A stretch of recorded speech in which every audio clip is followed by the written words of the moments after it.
पहले बेरूत में धमाके और फिर दक्षिणी लेबनान में बम बरसाने के बाद गुस्से से लाल पीला हो चुके हिजबुल्लाह ने इजराइल पर जोरदार हमला बोला है। पहले तो उसने तेल अवीव में मोसाद के हेडक्वार्टर पर बैलिस्टिक मिसाइल से हमला किया और उसके बाद फादी 3 रॉकेटों की ताबड़तोड़ बौछार कर दक्षिणी हाइफा में सनसनी मचा दी। लड़ाकों ने कब्जे वाले जिक्रोन में एक हथियार फैक्ट्री को निशाना बनाकर रॉकेट दागे। दूसरी बार हिजबुल्लाह ने फादी 1 रॉकेट हमलों से किरियात मोज़किन की बस्ती पर हमला किया। साथ ही लड़ाकों ने लेबनान के शहरों के पास उड़ान भर रहे 2 इजरायली फाइटर जेट्स को खदेड़ने का भी दावा किया।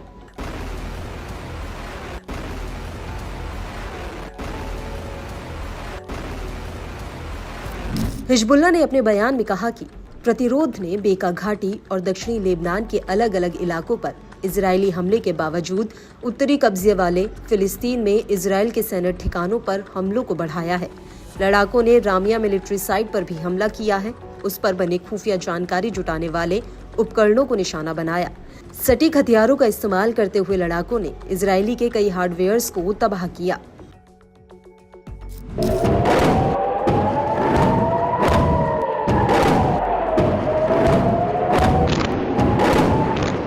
इजरायली मीडिया के मुताबिक पिछले 24 घंटों में माउंट हरमोन से लेकर अरावा घाटी तक इजरायल में ऐसा कोई भी इलाका नहीं बचा जो वॉर जोन से बाहर हो।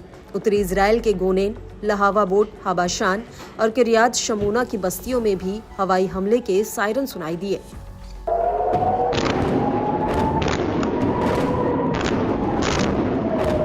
लेबनान के इस्लामिक प्रतिरोध ने फ्रंटलाइन साइट पर सीधा हमला बोलते हुए बिरानित बैरकों पर बड़े कैलिबर के तोपखाने के गोले दागे।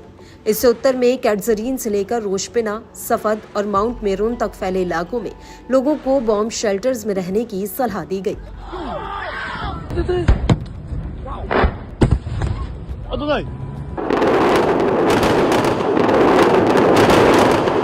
इन सब के बीच इजरायली विदेश मंत्री ने इजरायल और हिजबुल्लाह के बीच युद्ध विराम को स्वीकार करने की संभावना को खारिज कर दिया है।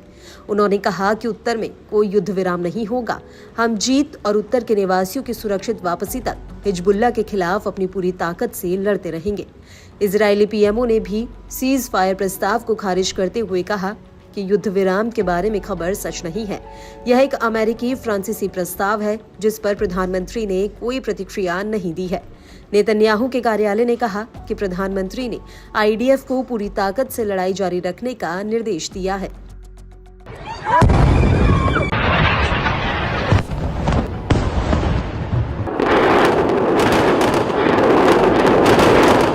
हिजबुल्लाह ने इजरायल के खिलाफ अपने ऑपरेशन को बढ़ाकर इजरायली कब्जे में जबरदस्त तबाही मचाई। इजरायली मीडिया आउटलेट की माने तो इजरायल ने पिछले 2 दिनों में ही अनुमानित $1.7 बिलियन का नुकसान उठाया है।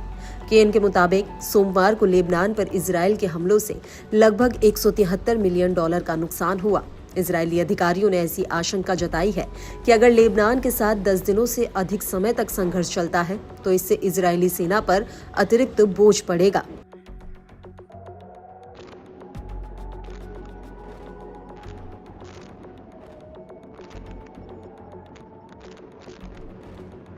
वहीं इजरायली मीडिया ने शिन बेट सुरक्षा सेवा के एक पूर्व अधिकारी के हवाले से बड़ा अंदेशा जताया।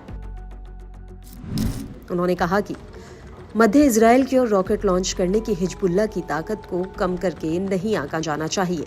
आज हिजबुल्लाह नेता हसन नसरल्लाह ने जो किया वह उसके भविष्य की एक छोटी सी झलक मात्र है। उधर मिसाइल इंटरसेप्टर का बढ़ता इस्तेमाल डेली ऑपरेशनल कॉस्ट को लगातार बढ़ा रहा है।